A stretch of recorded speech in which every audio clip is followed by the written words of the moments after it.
Hey guys, I am finally back with the end of the year for 2024 in terms of figures. My top 10 Big Pharma DC Multiverse figures of the year. And I'd say there were a lot of good figures and a lot of mediocre figures, at least from what I had. I didn't go through any repaints or stuff like that because I don't have the space for all that crap. So I decided to skip out on them instead. But here are my favorites of the year.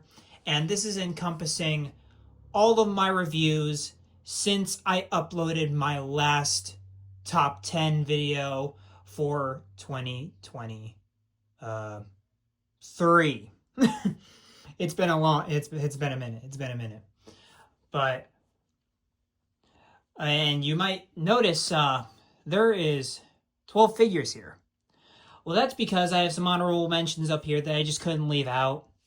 And at number 12, in no particular order, number 12 or 11, no particular order here, I have Sergeant Rock. And that's just because I like the character, but I also just love the fact that even though he is a fully repainted figure, I will not lie, which is basically why he's not on this. I couldn't argue to say he's on this because this is practically a repaint as far as I'm concerned. But I just love the character. The accessories were really cool. And also the main reason I didn't put him on is the fact that he doesn't come with a Thompson. I had to order this in order for him to be complete. So yeah, number 12, Sergeant Rock. And my other honorable mention is Steel. I really like this figure. I think this figure is freaking awesome. I love the character of Steel. He's one of my favorite Superman adjacent characters. And honestly, in Justice League Unlimited, he has a really good chance to shine towards the season 2 finale, I believe, where all the characters are fighting the Ultiman clones while the Core 7 are debating turning themselves into the government. And Steel really steps up there. He's really cool. The only main reason that he isn't on this list either is because the wear and tear on the suit doesn't come out the greatest. It just looks like someone kind of tried customizing him and failed. Like the blue doesn't come off that well. But besides that, I think is a relatively executed figure. And also the very bendy hammer, which that really frustrates me to no end. So that's why he's not on the list. But I still love the figure. Okay, so we're in the top 10 list here. And the first one is because mainly this is the last figure I thought of to get for this top 10 video, which is Cassandra Cain. She has a very important role in the fact that she is the first figure released in the line with a wired cape. So that gets her a lot. This is the first instance of a wired cape, and I love how the wired cape is used on this figure. I love how it looks on the figure. And 2024, you will see, is the year of the wired capes. But even though the legs are reused and the legs aren't that great, I still think because of the wired cape, it gets her on the list. And the wired cape is done very well. At number 9, we have Darkseid. And for a lot of these figures, I wanted to constantly play around with these guys. I wanted to get them in all the poses imaginable, you know. Really, toyetic figures are usually what encompasses my top 10. He's different, though. I put him in this pose, and he hasn't gotten out of it. Same thing with the Snyder Cut Darkseid I have. Darkseid's only pose, and pretty much the only pose he should be in, is crossing his hands behind his back, because that is very a Darkseid thing to do. However, this figure has presence. Even though he does not have the greatest range on the planet, believe me, the arms suck. And I believe these arms actually are reused from Solomon Grundy. Now that I'm looking at him. But this figure does have a presence, and I love the nod to the original New Gods. I believe this is specifically in John Byrne's run of the New Gods, I believe, where he has a cape. But overall, this character just has presence. And presence won out overall. And also this head was really cool too. I like the addition of this head. On top of the normal head. Okay, up next here we have Starfire. Long-awaited character. Long-awaited character. That being said, was she worth it? Abso-freaking-lutely. Her headpiece is something to behold. The flame effects, even though they're not the best, are still very well done. The articulation's spot on. You can tell this buck will be used a lot in the future here. And even though it's not my favorite Starfire design per se, she still has a lot to go with her, and is honestly probably one of my favorite female figures ever in terms of the line overall. I love this figure. There's no wrong paint apps, nothing of that. Just a perfect all-around figure, and one that we desperately needed.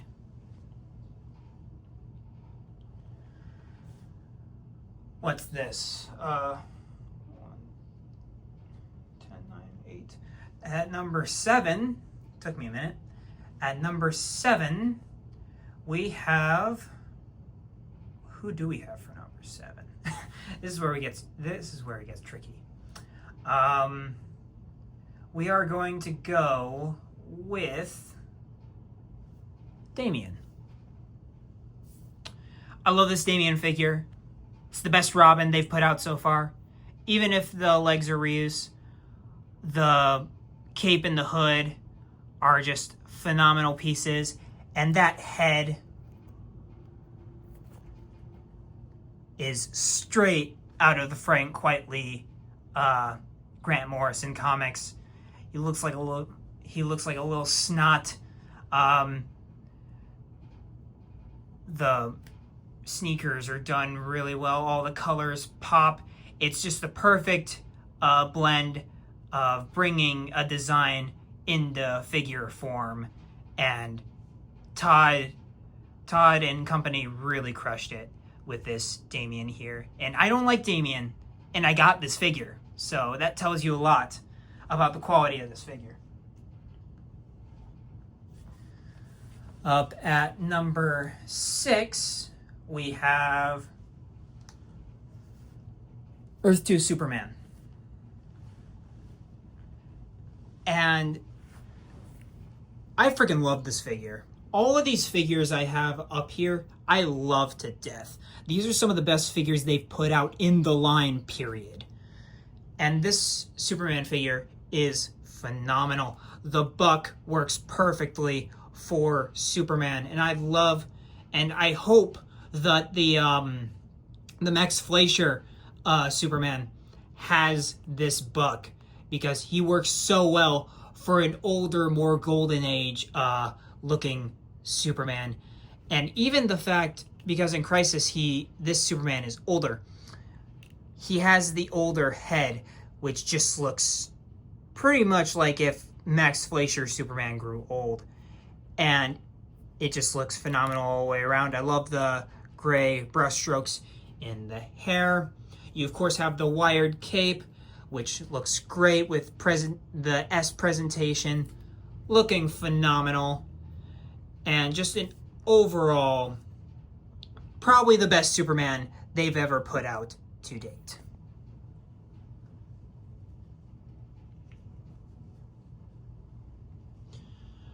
Up next, we have Wonder Woman. Oh no! We're gonna get him later. Wonder Woman here is, again, talk about needed figure. I cannot believe that when I went back into the video archives to find out that this figure was just released a year ago, less than a year ago, blew my mind. And Todd knocked it out of the park. She is tall, she is wide, she's everything you'd expect an Amazon to be. The colors on her outfit are phenomenal.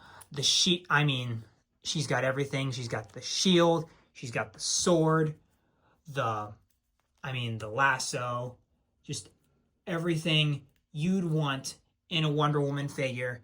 And honestly, I don't think they ever have to attempt another classic Wonder Woman again because they hit it so far out of the park. And also the different texture on the boots, how shiny her one piece is. The head sculpt is absolutely phenomenal and provides a lot of motion despite the fact that, hair. It's overall, I absolutely adore this figure through and through. And when I say all of these figures are all-timers, I truly mean all of these figures are all-timers, which is proving how difficult it is to narrow down these specific figures and how to organize this list, because I keep constantly going back and forth. But I think for number 3, I'm going to have to include first appearance number 4, I'm going to have to put first appearance Batman here. This figure is rad. This is the first Batman that we ever got using the wired cape. And I'd have to say, this wired cape is done almost perfectly. It does present quite a bit of baggage sometimes. You still have I do love the fact that it's a ribbed up cape and everything. But they definitely have made improvements that have kind of made this cape kind of outdated. And it is overall still an extension of the Hush Year 2 body buck, which I think works for this specific figure. But I feel like we've gotten past specifically the head, the neck peg, even though it does work for the figure. And ironically, this looks very close to how Batman looks in Batman First Night, the new Dan Jurgens written 1930s Batman story, which is a dope story, by the way. Really awesome book. But this is how he kind of looks in it. And I just noticed that for the first time as I'm pulling this out. But I love this design. I'm very impartial to this design. And also, Cape Crusader came out this year, where he wears basically this design, but with black instead of purple gloves. It's just a phenomenal Batman figure and a great Bruce Wayne. And one of the best Bruce Wayne Batman figures ever put to plastic.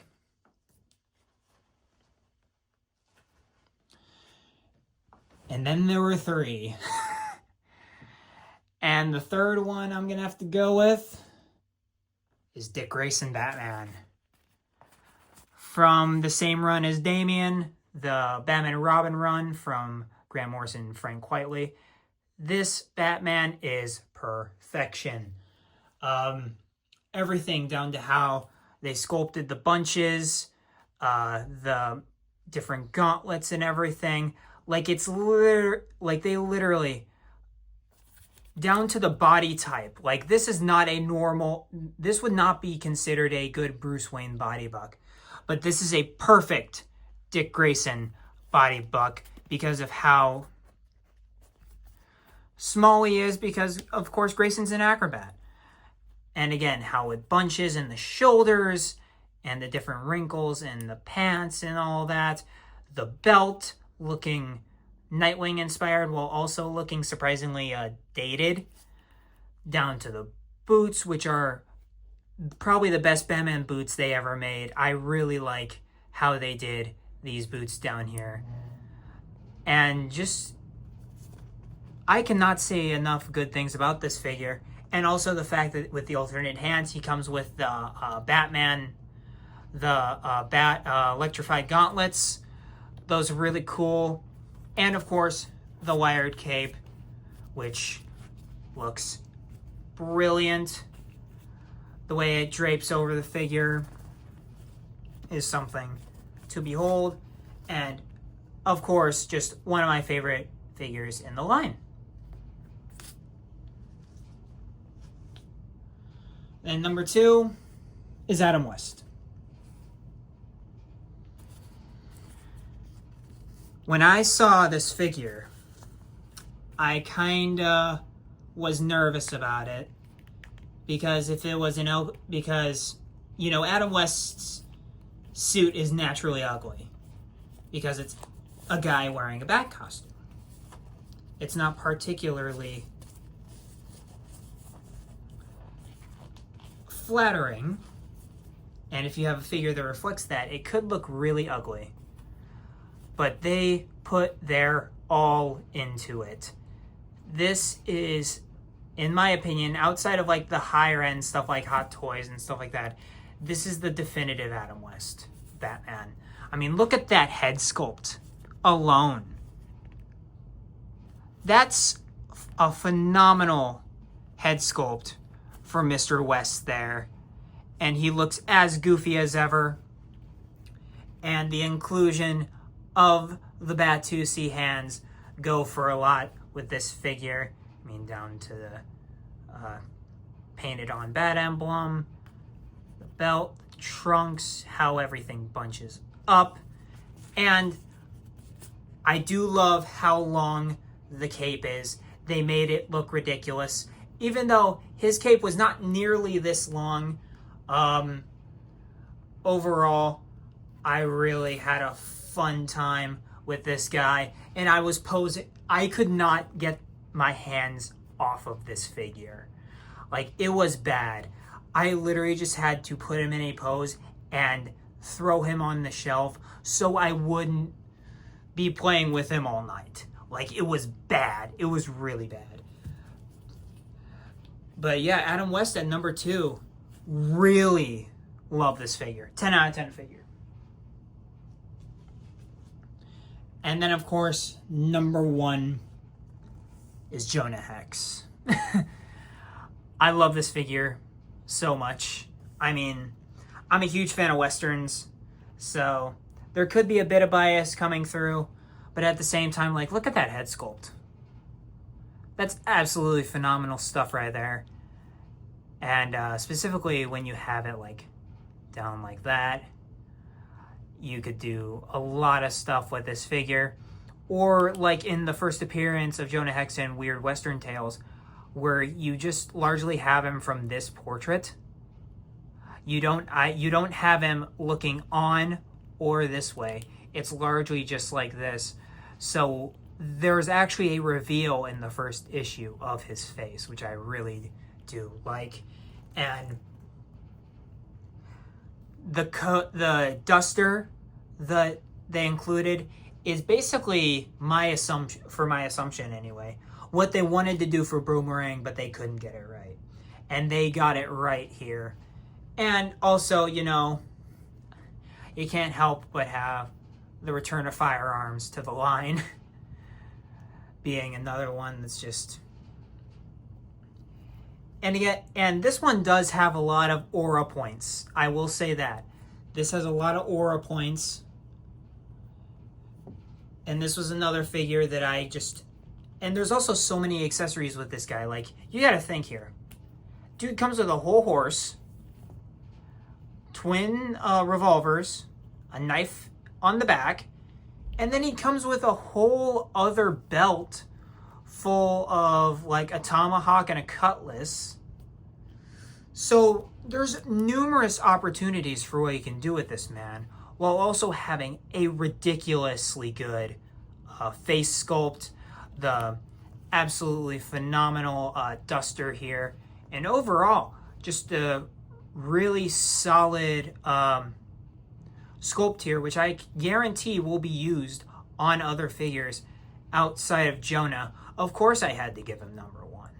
Like, even though the horse is very the figure is phenomenal. I said this in my review, I remember I did, that the horse wasn't that great, but this figure is almost worth the price of admission alone. This figure is so well done. I have a friend who collects Marvel Legends, and we talk about figures a lot. And every time we do, I somehow manage to bring up Jonah Hex. Like, that's how good this figure is, to me anyway.